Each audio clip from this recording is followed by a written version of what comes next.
आसंतु शुणिबा एक प्राचीन कहानी बेलवती कन्या कथा। परिवेषण परशुराम बेहेरा। कथन प्रदीप मल्लिक।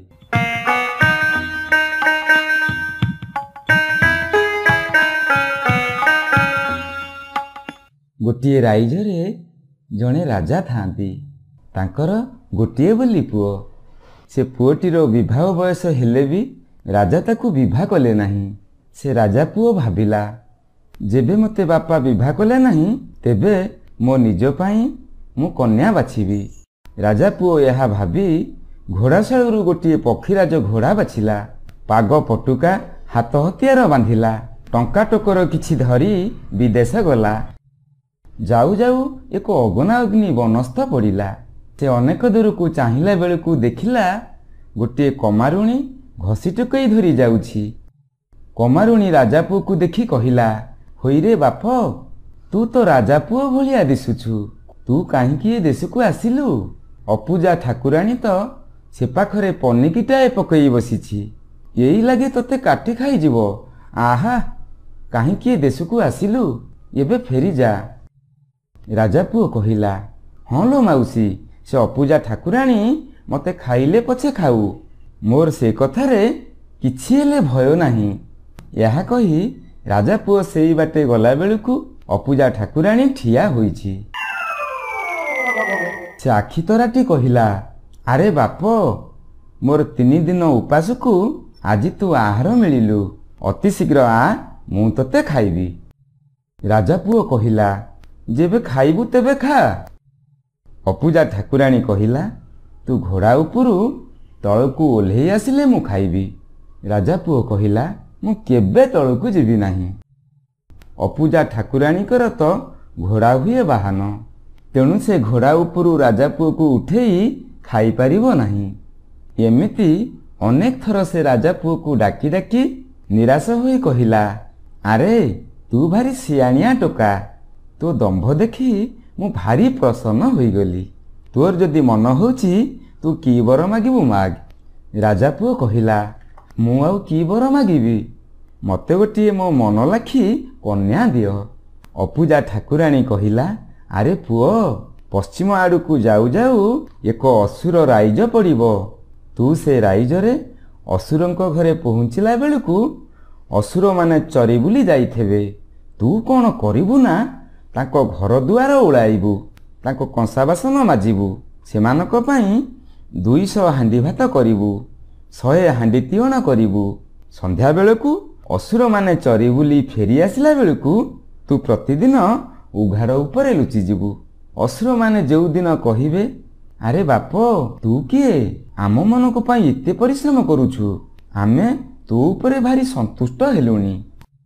जेतेबेले असुर माने एहीपरि कथा कहिबे, तू आसी तांको आगरे छिड़ा हेबू, ओळगी हबू। असुर माने जेतेबेले कहिबे, आंभ मानकू की बर मागिबू माग? तू कहिबू, तुम घरे जे उत्तम सुंदर कन्याटी अछि ताकू मते दियो। राजा पुओ एकथा सुनिला मात्रके पश्चिम को घोड़ा दौड़ेला। जाऊ जाऊ एक असुर राइज पड़िला। से असुरंक घर को गला बेले असुर माने चरी बुली जाइछंती। राजा पुओटी से घर को जाई असुरंक कसा बासन तक चिक्कण करी माजिला, तांको घर दुआर उड़ाइला। सेमानक पाई 200 हांडी भात रांधिला, 100 हांडी तियण रांधिला। राजा पुओ तो सुकुमारिया, तार तो चढ़ेईटाकर आधार। उपरू गंडिए भात खाई देई उघाड़ उपरे जाई लुचि करी बसिला। असुर माने चरी बुली आसिला बेलू देखिले घर दुआर ओळाओଳି होईछि, कंसा बासन मजामजी होईछि। 200 हांडी भात 100 हांडी तियण रंधा होई थुआ होईछि। असुर माने देखी किए करिछि बोली सेतक भात तियण पुछापुछि करी खाइले। पुणी तहियार दिन असुर माने सकाळे उठी चरी बुली गला खेणी राजा पुओ जाई कंसा बासन मजामजी करी घर दुआर ओळाई भात तियण रांधि थोई देई से उघाड़ उपरे लुचि बसिला। असुर माने चरी बुली आसिला बेलू पुणी सेमितिका भात तियण रंधा होई थुआ होईछि। सेमाने आसिला खेणी खाई बसिले। एमिति केते दिन गला। दिने असुर माने कहिले, ଆରେ ବାପ, ତୁ କିଏ ସେ? ଆମ୍ଭମାନଙ୍କୁ ଏତେ ସେବା କଲୁଣି, ଏତେ ଖାଇବାକୁ ଦେଲୁଣି, ତୋ ଉପରେ ଆମ୍ଭେମାନେ ଭାରି ପ୍ରସନ୍ନ ହେଲୁଣି। ଏଣିକି ପାଖକୁ ଆ।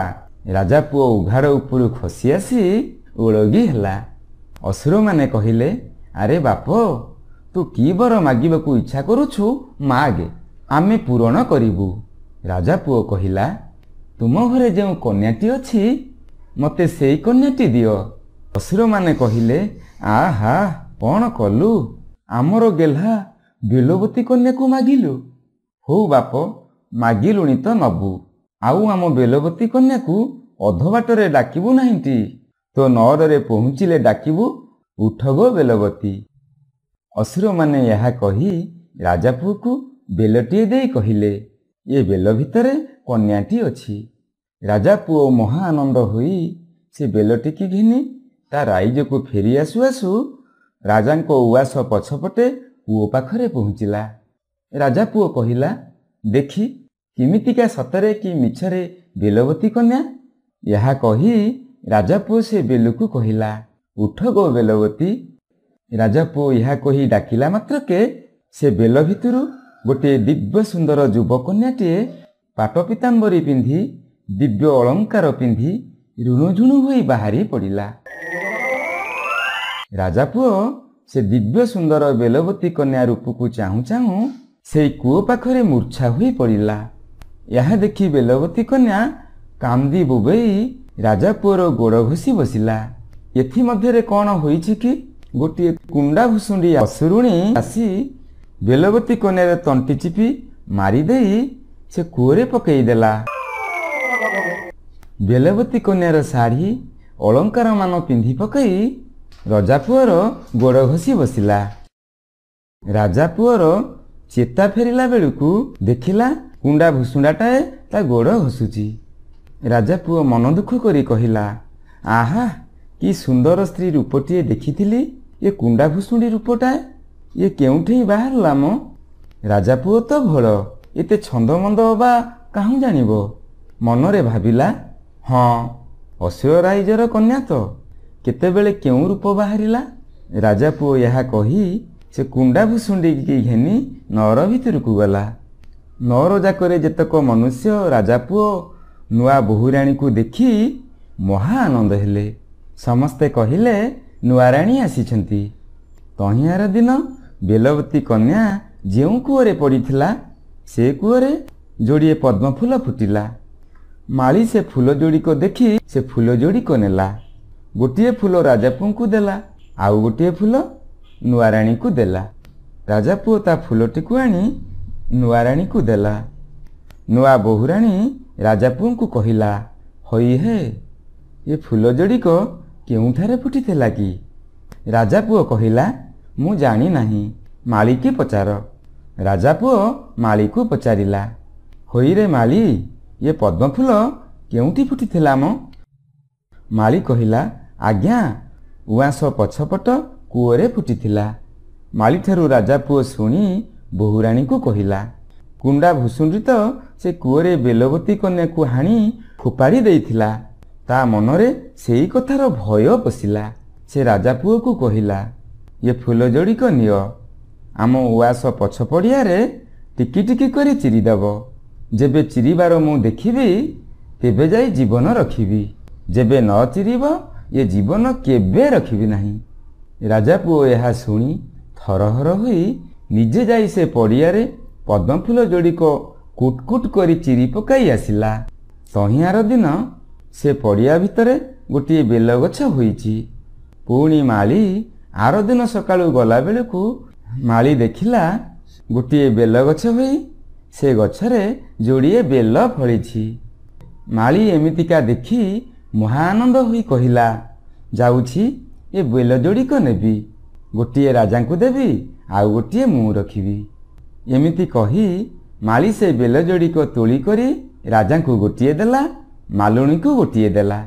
ବେଲ ଯୋଡ଼ିକ ବନ ହଳଦୀ ଭଳିଆ ଦିଶୁଥାଏ। ମାଲୁଣୀ ସେ ବେଲଟିକୁ ମହା ଆନନ୍ଦରେ ରଖିଲା। ମାଳି କହିଲା, ହୋଇଲୋ, ଚାଲ ଏ ବେଲଟିକୁ ଭାଙ୍ଗି କରି ଖାଇବା। ମାଲୁଣୀ ଆନନ୍ଦରେ କଟୁରୀ ଆଣି ବେଲଟିକୁ କାଟିବାକୁ ଯାଉଛି ଯେ ସେ ବେଲ ଭିତରୁ ବେଲବତୀ କନ୍ୟା କହିଲା, ମାଉସୀଲୋ ମାଉସୀ, ଏ ପାଖରୁ ହାଣ ସେ ପାଖରୁ ହାଣ, ମଝିକି ହାଣିବ ନାହିଁଟି। ମାଲୁଣୀ ବେଲ ଭିତରୁ ମଣିଷର ତୁଣ୍ଡ ଶୁଣିଲା କ୍ଷଣି ଚମକି ପଡ଼ି ସେ ବେଲଟିକୁ ଫିଙ୍ଗିଦେଲା ବେଳକୁ ବେଲବତୀ କନ୍ୟା କହିଲା, ମାଉସୀଲୋ, ମୁଁ ବେଲବତୀ କନ୍ୟା, ମୁଁ ବେଲ ଭିତରେ ଥାଏ, ତୁ ମୋତେ ରଖ। ତୋ ଘରେ ରାଜାଠାରୁ ବେଶୀ ଧନ ଦରବ ମାରିଯିବ। ଏମିତି କଥା ମାଲୁଣୀ ଶୁଣିଲା କ୍ଷଣି ସେ ବେଲକୁ ଗୋଟେଇ ଆଣି ଏପଟରୁ ସେପଟକୁ ହାଣିଲା ବେଳକୁ ଦିବ୍ୟ ସୁନ୍ଦର ଯୁବାବୟସୀ କନ୍ୟାଟିଏ ବେଲ ଭିତରୁ ବାହାରି ପଡ଼ି କହିଲା, ମାଉସୀଲୋ, ମୁଁ ତୋ ଘରେ ଅଛି ବୋଲି କାହାରିକୁ କହିବୁ ନାହିଁଟି। ସେ ରାଜା ଶୁଣିଲେ ମୋତେ ହାଣି ପକେଇବେ। ଏହା କହି ସେ ବେଲବତୀ କନ୍ୟା ମାଲୁଣୀ ଘରେ ରହିଲା। ଚାହୁଁ ଚାହୁଁ ମାଲୁଣୀର ଦିନକୁ ଦିନ ରାଜାଠାରୁ ବେଶୀ ଧନ ସମ୍ପତ୍ତି ମାଡ଼ିଗଲା। ବେଲବତୀ କନ୍ୟା ନୀତି ରାତି ନ ପାହୁଣୁ ବେଣ୍ଟ ପୋଖରୀରେ ଗାଧୋଇ ପାଧୋଇ ମାଲୁଣୀ ଘରକୁ ପଳେଇ ଆସେ। ଦିନକର କଥା, ବେଲବତୀ କନ୍ୟା ଉଠୁ ଉଠୁ ରାତି ପାହିଗଲାଣି। ସେ ତରବର ହୋଇ ଗାଧୋଇ କରି ବାହାରି ଆସୁଛି। କୁଣ୍ଡା ଭୁଷୁଣ୍ଡି ଉଆସ କୋଠା ଉପରେ ଟହଲୁଥିଲା। ତାକୁ ଚିହ୍ନିଲା। ନଅରକୁ ଯାଇ ଗୋଟିଏ ଘରେ କବାଟ କିଳି ଶୋଇଲା। ଯିଏ ଯେତେ ଡାକିଲେ ଶୁଣିଲା ନାହିଁ। ରାଜାପୁଅ ଆସି ଡାକିଲା ବେଳକୁ ସେ କହିଲା, ମାଳି ଘରେ ଯେଉଁ ଝିଅଟାଏ ଅଛି, ମୋତେ ସେ 3 ଦିନ ହେଲା ଖତେଇ ହେଉଛି, ଗାଳି ଦେଉଛି।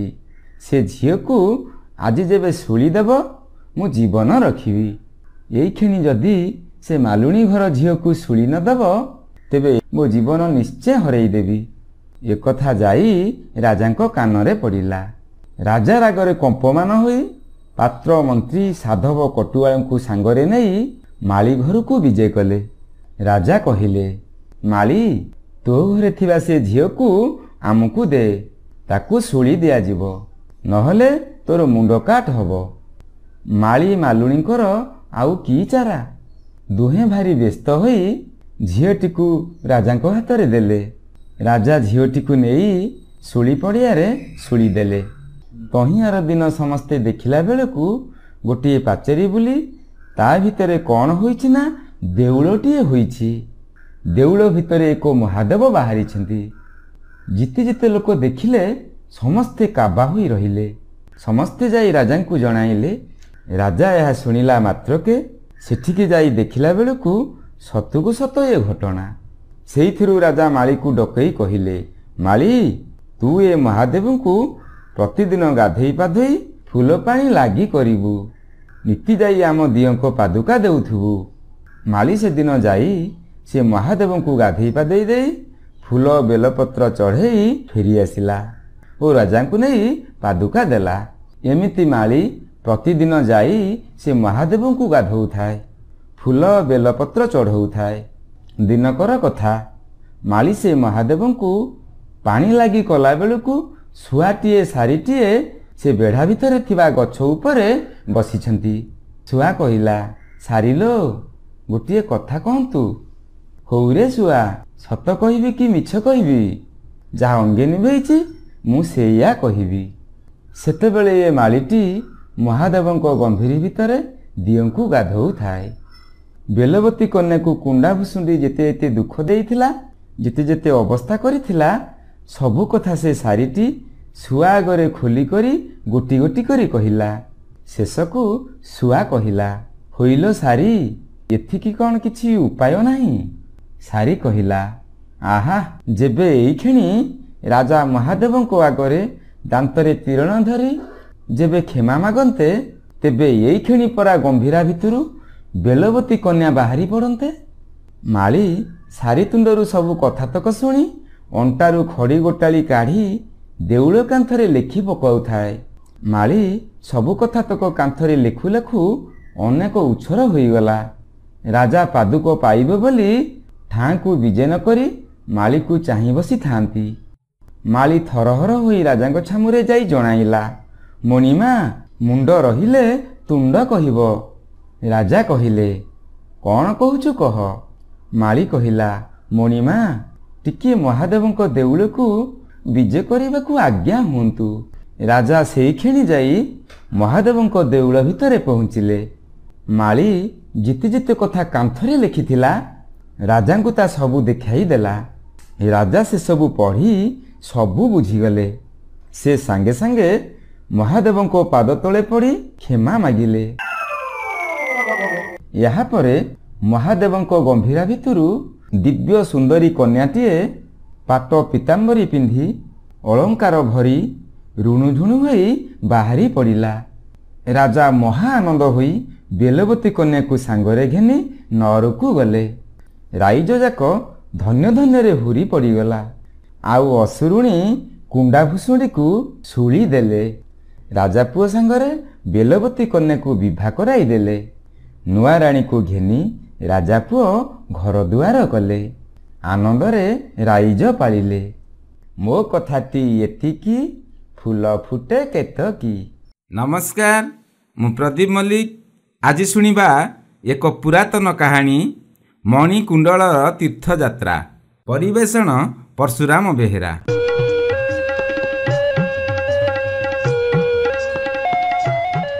ଗୋଟିଏ ଗାଁରେ ରହୁଥିଲେ ଦୁଇ ଜଣ ତରୁଣ। ଜଣକ ନାମ ଗୌତମ, ଅନ୍ୟ ଜଣଙ୍କର ନାମ ମଣିକୁଣ୍ଡଳ। ମଣିକୁଣ୍ଡଳଙ୍କର ବାପାଙ୍କର କିଛି ଗୋଟିଏ ବ୍ୟବସାୟ ଥିଲା। ମଣିକୁଣ୍ଡଳ ସେଥିରେ ତାଙ୍କୁ ସାହାଯ୍ୟ କରୁଥାଏ। ବାପା ପୁଅ ଉଭୟ ଥିଲେ ସାଧୁ ଓ ସଚ୍ଚୋଟ, ତେଣୁ ବ୍ୟବସାୟରେ ବେଶ୍ ଉନ୍ନତି ହେଉଥିଲା। କିନ୍ତୁ ଗୌତମ କଥା ଅଲଗା। ଅସାଧୁ ଉପାୟରେ ହଠାତ୍ ଧନୀ ହୋଇଯିବାକୁ ତାର ପ୍ରବଳ ଇଚ୍ଛା। ପ୍ରଥମେ ସେ ସେଥିରେ ସଫଳ ହେଲା। ଯେତେବେଳେ ଲୋକେ ତାର ସ୍ୱଭାବ ଚରିତ୍ର ବୁଝିଗଲେ, ସେତେବେଳେ ନିଜ ବ୍ୟବସାୟରେ ସେ କାହାରି ସହଯୋଗ ପାଇଲା ନାହିଁ। ମଣିକୁଣ୍ଡଳ ବାପାଙ୍କର ମୃତ୍ୟୁ ହେଲା। ପରେ ପରେ ମା ମଧ୍ୟ ଗତ ହେଲେ। ବହୁଦିନର ତାର ଇଚ୍ଛା ଥିଲା ଥରେ ସେ ତୀର୍ଥ ଭ୍ରମଣରେ ଯିବ। ନିଜର ଦୁଇ ଜଣ ବିଶ୍ୱସ୍ତ କର୍ମଚାରୀଙ୍କ ଉପରେ ବ୍ୟବସାୟର ଦାୟିତ୍ୱ ଦେଇ ସେ ଦିନେ ଶୁଭ ମୁହୂର୍ତ୍ତରେ ଘରୁ ବାହାରିଗଲା। ଗୌତମ ମଣିକୁଣ୍ଡଳର ଯୋଜନା ବିଷୟରେ ସବୁ ଖବର ରଖିଥାଏ। ସେ ଗାଁ ବାହାରେ ଠିଆ ହେଇଥାଏ। ମଣିକୁଣ୍ଡଳକୁ ଦେଖି କିଛି ନ ଜାଣିଲା ପରି ପଚାରିଲା, ତମେ କୌଣସି ଦୂର ସ୍ଥାନକୁ ଯାଉଛ କି? ମୁଁ ବି ଯାଉଛି ସହରକୁ। ଭଲ ହେଲା ସାଥୀ ହେଇଯିବା। କିଛି ବାଟ ତ ଏକତ୍ର ଯାଇ ହବ। ମଣିକୁଣ୍ଡଳ କହିଲା, ତେବେ ମୁଁ ସହରକୁ ଯାଉନାହିଁ, ଯାଉଛି କେତୋଟି ତୀର୍ଥ ଦର୍ଶନ କରିବାକୁ। ଦୁହେଁ ଗପସପ କରି ବାଟ ଚାଲିଲେ। ଗୌତମ ମଣିକୁଣ୍ଡଳକୁ ବାରମ୍ବାର କହୁଥାଏ, ଆରେ ଭାଇ, ତୀର୍ଥ ଦର୍ଶନ କରିବାକୁ ତ ଜୀବନରେ ବହୁତ ସମୟ ଅଛି। ଚାଲ ସହରକୁ। ମୁଁ କୌଣସି ଗୋଟେ ନୂଆ ବ୍ୟବସାୟ କରିବି। ତୁମେ ଅଂଶୀଦାର ଯଦି ହୁଅନ୍ତ ଭଲ ହୁଅନ୍ତା। ଗୌତମ ଜାଣିଥାଏ ମଣିକୁଣ୍ଡଳଙ୍କ ଉପରେ ଲୋକମାନଙ୍କର ଆସ୍ଥା ବିପୁଳ। ତା ଉପରେ କିନ୍ତୁ କାହାରି ଆସ୍ଥା ନାହିଁ। ମଣିକୁଣ୍ଡଳଙ୍କ ସହିତ ଏକାଠି ବ୍ୟବସାୟ କଲେ ତାର ବହୁତ ସୁବିଧା ହେବ। ମଣିକୁଣ୍ଡଳ କହିଲା, ନା ଭାଇ, ମୋର ଆଉ କୌଣସି ନୂଆ ବ୍ୟବସାୟ କରିବାକୁ ଆଗ୍ରହ ନାହିଁ। ବାପାଙ୍କ ବ୍ୟବସାୟକୁ ଚାଲୁ ରଖିଲେ ହେଲା।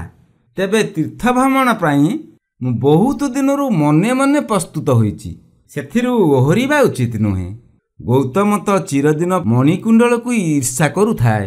ସେ ଈର୍ଷା ଗୁଡ଼ିକ ତା ଭିତରେ ଭୀଷଣ ରୂପ ନେଲା। ରାତିରେ ଦୁହେଁ ଗଙ୍ଗା କୂଳରେ ଗୋଟିଏ ଚଟି ଘରେ ବିଶ୍ରାମ ନେଲେ। ସକାଳେ ଦୁହେଁ ଦୁଇ ଅଲଗା ବାଟରେ ଯିବା କଥା।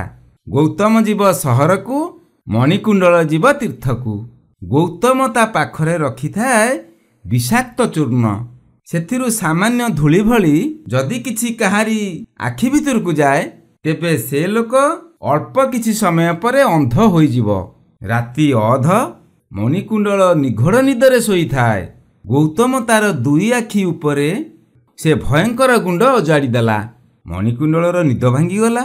ସେ ପଚାରିଲା, କ'ଣ କରୁଛ ବନ୍ଧୁ? ଗୌତମ କହିଲା, ଆରେ ଭାଇ, ଜଣେ ମହାପୁରୁଷ ମୋତେ କିଛି ଯାଦୁ ଚୂର୍ଣ୍ଣ ଦେଇଥିଲେ। ଆଖିରେ ପକେଇ ଶୋଇଲେ କାଳେ ଭାରି ଭଲ ସ୍ୱପ୍ନ ଦେଖି ହୁଏ।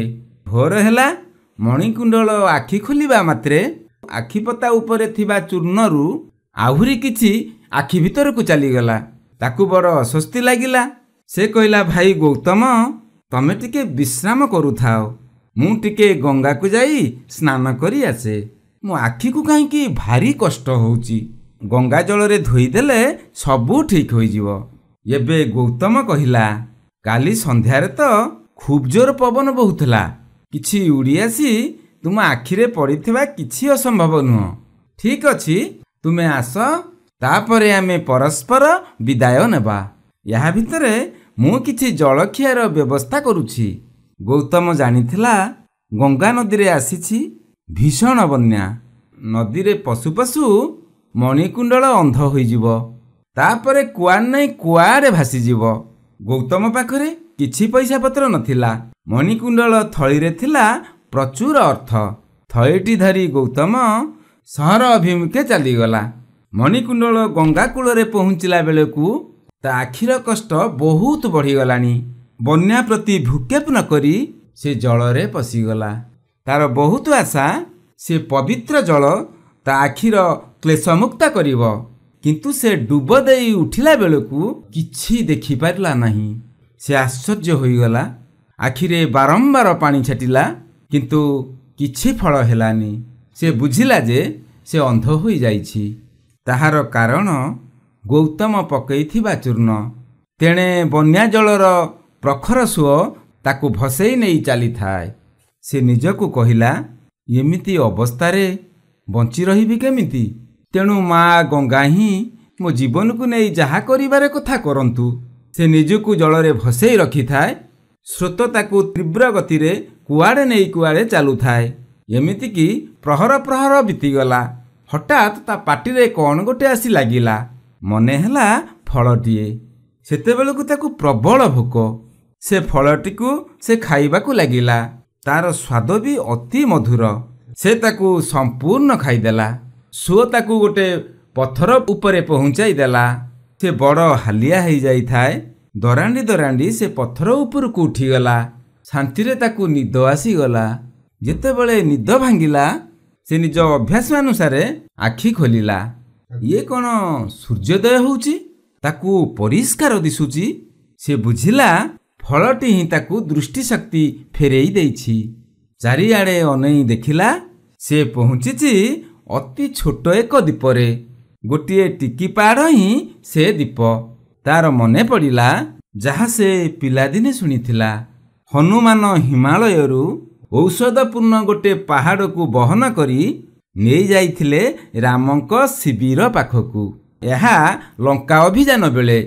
ପରେ ସେ ପାହାଡ଼କୁ ପୁଣି ହିମାଳୟକୁ ଫେରସ୍ତ ନେବା ବେଳେ ସେଥିରୁ କିଛି ଅଂଶ ଗଙ୍ଗା ନଦୀରେ ଖସି ପଡ଼ିଥିଲା। ଏହା ହେଉଛି ସେହି ପାହାଡ଼ର ଅଂଶ ବିଶେଷ। ସେ ନିଜ ପାଖରେ ଦେଖିଲା ଗୋଟିଏ ଛୋଟ ଗଛ। ସେଥିରେ ଫଳଟିଏ ଫଳିଛି। ତଳେ ଗୋଟିଏ ପଡ଼ିଛି। ପଡ଼ିଥିବା ଫଳଟିକୁ ଖାଇ ସେ ବୁଝିଲା ସେ ଦୃଷ୍ଟିଶକ୍ତି ଫେରି ପାଇଥିଲା ଯେଉଁ ଫଳଟି ଖାଇ, ତାହା ସେହି ଫଳରୁ ଗୋଟିଏ। ଗଛରେ ଥିବା ଏକମାତ୍ର ଫଳକୁ ତୋଳି ନେଇ ସେ ପହଁରି ପହଁରି କୂଳକୁ ଆସିଲା। ପାଖରେ ସେ ରାଜ୍ୟର ରାଜଧାନୀ। ରାଜାଙ୍କ କଟୁଆଳ ଢୋଲ ପିଟି ଘୋଷଣା କରୁଛି, ରାଜକନ୍ୟା ହଠାତ୍ ଅନ୍ଧ ହୋଇଯାଇଛନ୍ତି। ଯିଏ ତାଙ୍କୁ ଭଲ କରିଦେବ ସେ ପାଇବ ପ୍ରଚୁର ପୁରସ୍କାର। ମଣିକୁଣ୍ଡଳ ସିଧାସଳଖ ଯାଇ ରାଜପ୍ରାସାଦରେ ପହଞ୍ଚିଲା। ଲୁଗାପଟା ଓଦା। ସେଥିପ୍ରତି ତାର ଦୃଷ୍ଟି ନଥାଏ। ରାଜକନ୍ୟାଙ୍କ ଦୁରବସ୍ଥା ଯୋଗୁଁ ରାଜାରାଣୀ ଏତେ ଚିନ୍ତିତ ଥାନ୍ତି ଯେ ସେଥିପ୍ରତି ଦୃଷ୍ଟି ବି ନଥାଏ। ମଣିକୁଣ୍ଡଳ ରାଜକନ୍ୟାକୁ ଫଳଟିଏ ଖୁଆଇଦେଲା ଓ କହିଲା, ଜେମା, ତମେ ଆଖି ଖୋଲିବାକୁ ଚେଷ୍ଟା କର। ଜେମା ଆଖି ଖୋଲି ଆନନ୍ଦରେ କାନ୍ଦି ପକାଇଲେ, କାରଣ ସେ ଦୃଷ୍ଟିଶକ୍ତି ଫେରି ପାଇଥିଲେ। ରାଜା ଆନନ୍ଦରେ ମଣିକୁଣ୍ଡଳକୁ କୁଣ୍ଢେଇ ପକାଇ ବୁଝିଲେ ଯେ ତରୁଣଟିର ସର୍ବାଙ୍ଗ ଓଦା। ସେ ତାଙ୍କ ପରିଚାରକଙ୍କୁ ଆଦେଶ ଦେଲେ, ଯେତେ ସବୁ ନୂଆ ବସ୍ତ୍ର ଲୁଗାପଟା ଅଛି ଏ ତରୁଣକୁ ଆଣିଦିଅ। ତାହା ହିଁ ହେଲା। ଏବେ ମଣିକୁଣ୍ଡଳ ସତେ ଯେମିତି ରାଜାରାଣୀଙ୍କର ସନ୍ତାନ। ସେ ରାଜପ୍ରାସାଦର ଅତିଥି ଭବନରେ ରହିଲା। ରାଜା କ୍ରମେ କ୍ରମେ ତା ସ୍ୱଭାବ ଚରିତ୍ର ଜାଣି ମୁଗ୍ଧ ହେଲେ। ରାଜାଙ୍କର ପୁଅ ନଥିଲା। ରାଜା ରାଜକନ୍ୟାକୁ ମଣିକୁଣ୍ଡଳଙ୍କ ହାତରେ ସମର୍ପି ଦେଲେ। ରାଜାଙ୍କ ଅନ୍ତେ ମଣିକୁଣ୍ଡଳ ସିଂହାସନ ଆରୋହଣ କଲା। ଦିନେ ସେ ରାଜ୍ୟ ପରିକ୍ରମା କରୁଛି, ଦେଖିଲା ଯେ ଗୋଟିଏ ମନ୍ଦିର ଆଗରେ ବସିଛି ଭିକାରୀଟିଏ। ମୁହଁ ଚିହ୍ନା ଚିହ୍ନା ଚିହ୍ନା ପରି ଲାଗୁଛି। ରାଜକର୍ମଚାରୀମାନେ ସେ ଲୋକଟିକୁ ମଣିକୁଣ୍ଡଳଙ୍କ ପାଖକୁ ଘେନି ଆସିଲେ। ତୁମ ନାମ ଗୌତମ? ପଚାରିଲେ ମଣିକୁଣ୍ଡଳ। ଭୟରେ କାକୁସ୍ଥ ହୋଇ ଭିକାରୀଟି କହିଲା, ଆଜ୍ଞା ହଁ ମଣିମା। ରାଜାଙ୍କ ନିର୍ଦ୍ଦେଶରେ ତାକୁ ଅନାଥ ଆଶ୍ରମରେ ସ୍ଥାନ ଦିଆଗଲା। ସେ ରାଜାଙ୍କୁ ଅଶେଷ ଧନ୍ୟବାଦ ଦେଉଥାଏ, କିନ୍ତୁ ଜାଣିନଥାଏ ଯେ ସେ ରାଜା କିଏ। ରାଣୀ ଅର୍ଥାତ୍ ରାଜକନ୍ୟା ସ୍ୱାମୀଙ୍କଠୁ ସବୁ ଶୁଣିଥିଲେ। ସେ ପଚାରିଲେ, ସେ ଲୋକଟି ତୁମ ପ୍ରତି ଯେଉଁ ଆଚରଣ କରିଥିଲା, ତେବେ ତୁମେ ତାଙ୍କ ଉପରେ ଏଡ଼େ ଶ୍ରଦ୍ଧେୟ ହେଲ କେମିତି?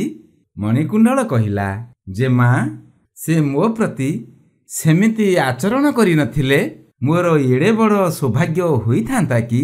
ତୀର୍ଥଯାତ୍ରାରେ ବାହାରି ରାଜକନ୍ୟାକୁ ବିବାହ ହୁଅନ୍ତି କେତେଜଣ? ଇଏ ଉତ୍ତର ଶୁଣି ରାଣୀ ଖୁବ୍ ଖୁସି ହୋଇଗଲେ।